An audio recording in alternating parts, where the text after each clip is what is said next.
6 de la mañana, 19 minutos. Sobre este tema vamos a entrar en detalle. Ya conocíamos algunos de los puntos en esta carta remitida al gerente de EPM por parte de la sociedad de Hidroituango, donde se genera esta alerta temprana. Vamos a entrar en detalle con Héctor Fabio Vergara, quien es el subgerente jurídico de la sociedad Hidroituango. Subgerente, buenos días y bienvenido a esta mesa de Consejo de Redacción. Muy buenos días, muchas gracias.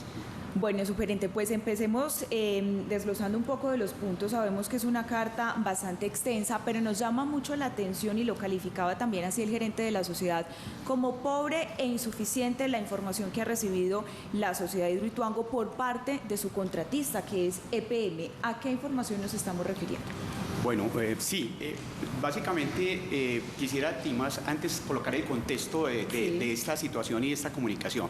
A ver, nosotros somos los contratantes, la sociedad hidroeléctrica de Hidroituango es la contratante y EPM es el contratista, y nos regimos por el marco de un contrato que se llama BOMT.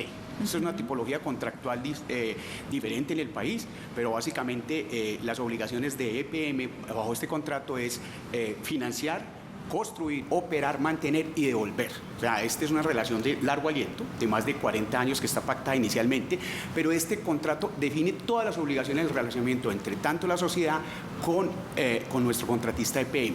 Y en el marco de esas obligaciones hay un instrumentalizado todo, digamos, nuestro rol, que bien, si nosotros, el rol de la sociedad es verificar y hacerle seguimiento al contrato. Nosotros no intervenimos directamente, hay unos principios de no coadministración, de no supervisión, pero también hay un marco legal y unas obligaciones.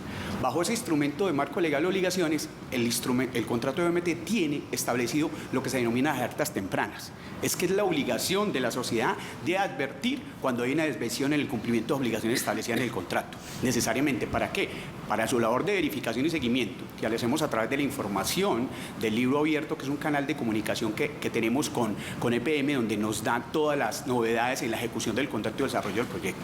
Entonces, el objetivo principal y único de la sociedad es la continuidad y ejecución del proyecto, por todo lo que los medios han ventilado significa para el país y la seguridad energética del mismo.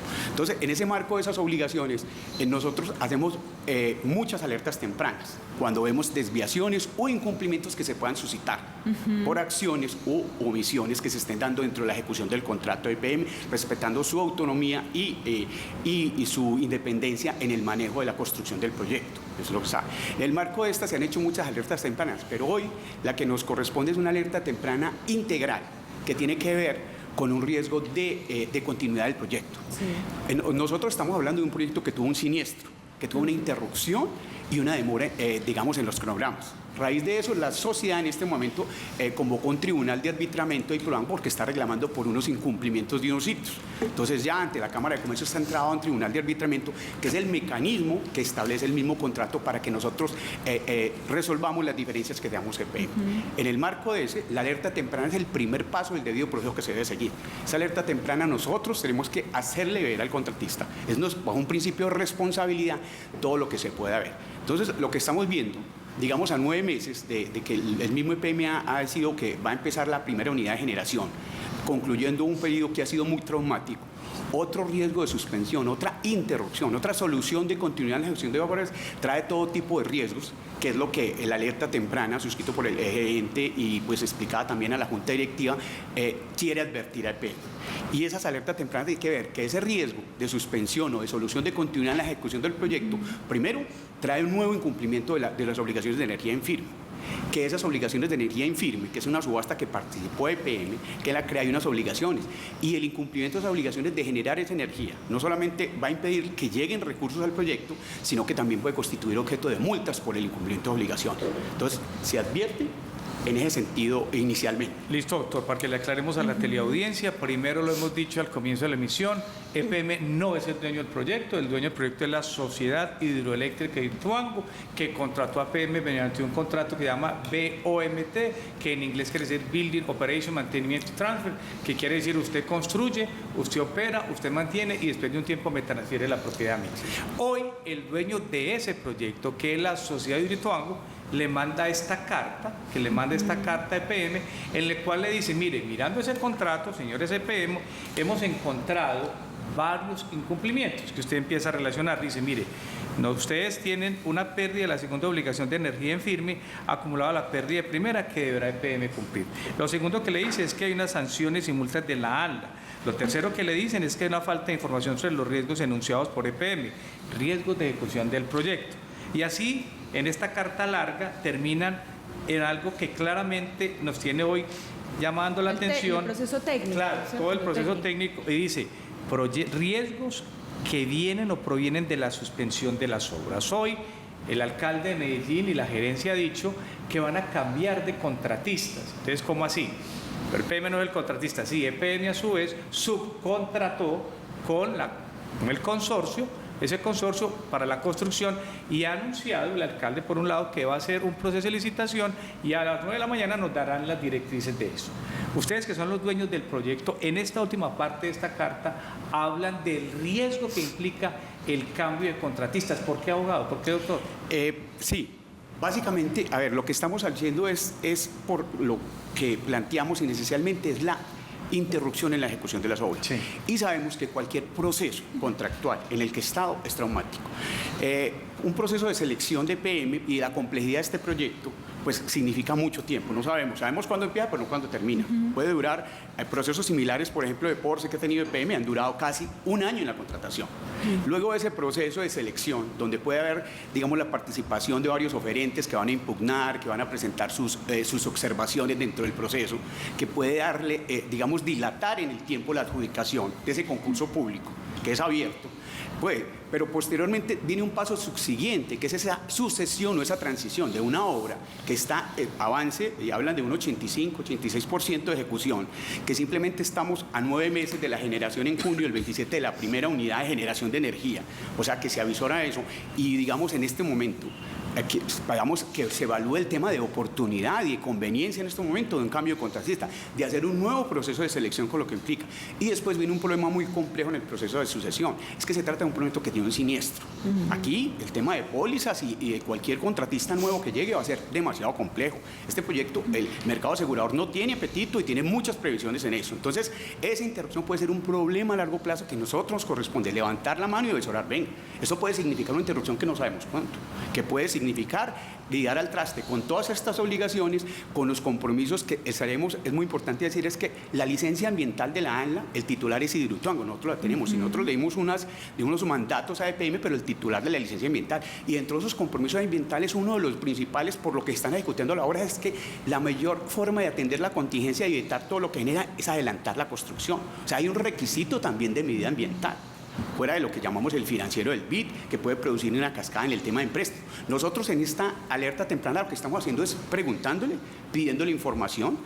Lo que me preguntabas inicialmente es que nosotros no hemos tenido una información, hay más información de los medios de comunicación que lo que tenemos sobre temas de sesiones de auditoría o cosas de estabilidad de la obra, de los materiales, de todo eso, una cantidad de información que no hemos podido tener y ya nos vea. Dentro de los comités de BOMT, que es un comité interno donde se atienden dentro de EPM y la sociedad, todas estas cosas, no se ha visorado, por ejemplo, un tema de calidad de la obra o que se hayan bajado las especificaciones técnicas, ni la interventoría ha avisado. Entonces nosotros estamos llamando, venga, esa información dónde está, o nos ha impedido hacer un proceso de verificación y seguimiento, pero para hacer eso necesitamos una información concreta, oficial, directa y oportuna y oficial.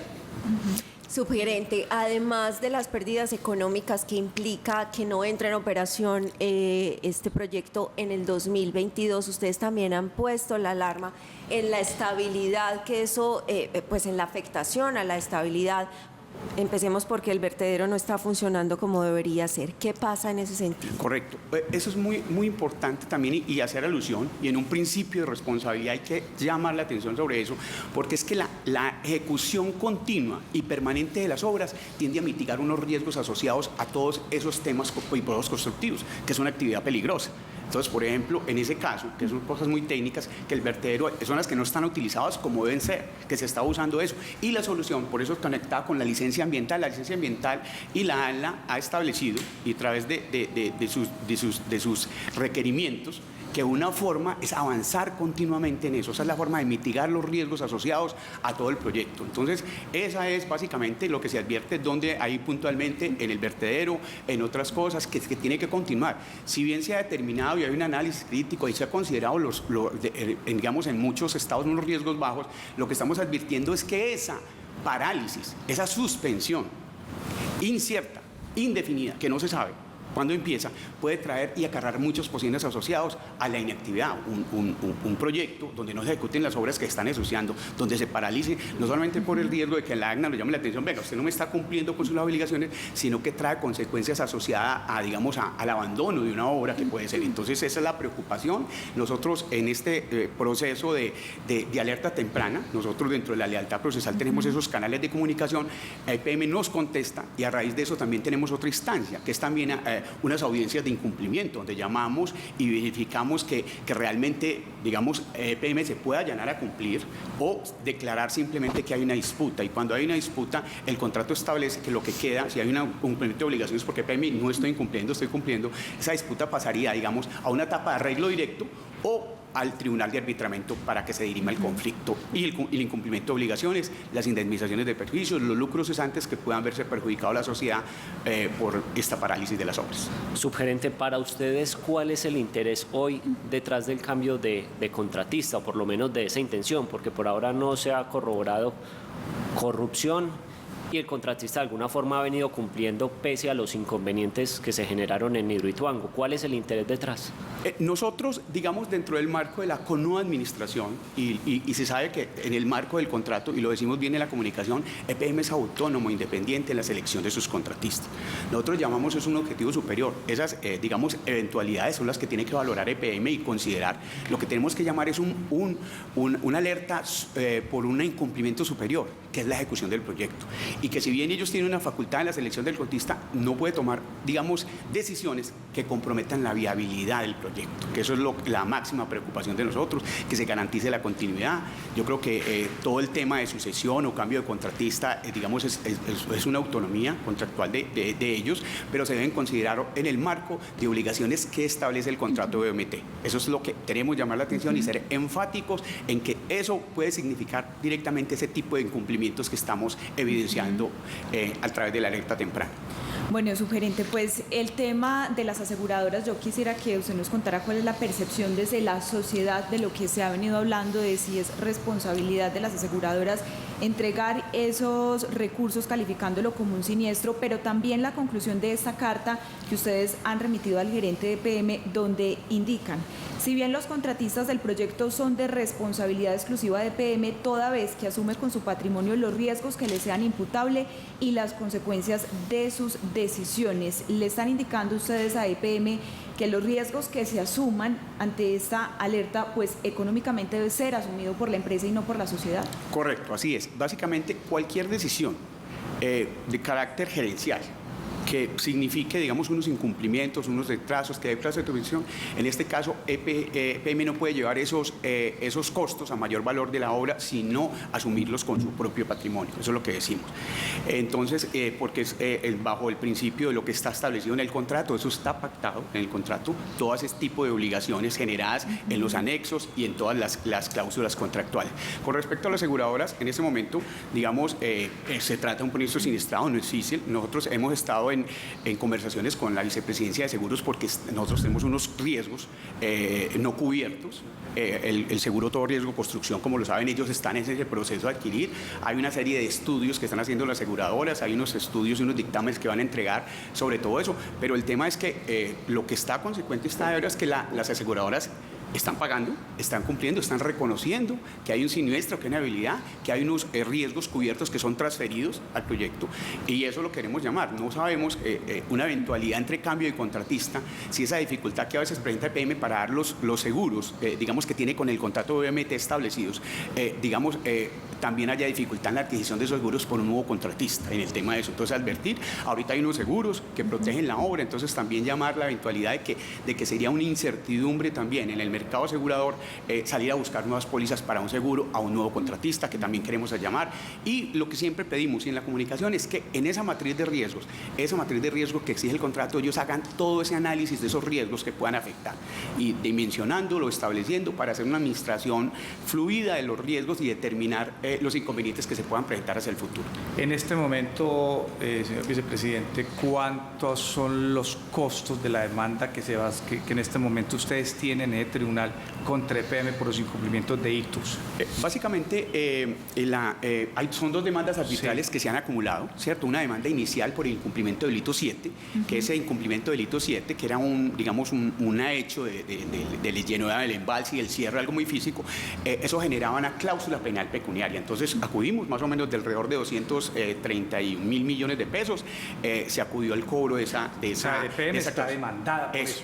Pero posteriormente hubo otro cumplimiento subsiguiente a este, que es el incumplimiento de los hitos de 8 y 9, ¿cierto? Que es otros donde ya se requería, digamos, el inicio, los cronogramas, había un cronograma director y unos compromisos donde decía dónde debía estar generando el proyecto. Entonces eso ha significado para la sociedad un lucro cesante por todas las eventualidades que es conocido por la opinión pública. Entonces, eso dentro del proceso y el mecanismo que establece el contrato de OMT, primero se trata de que haya un arreglo directo entre las partes, se intentó, estuvimos conversando por más de 10 meses con ellos, tuvimos varias sesiones a ver si logramos, al no encontrar, digamos, un acuerdo entre eso, el consecuencia necesaria y establecida y normal es acudir al Tribunal de Arbitramiento. Ya se constituyó el Tribunal de Arbitramiento, entonces la reclamación más o menos de este lucro cesante habla de 700 mil millones de pesos por unos temas de la remuneración dejada de percibir por la sociedad. Esas dos demandas se acumularon, ya se presentó,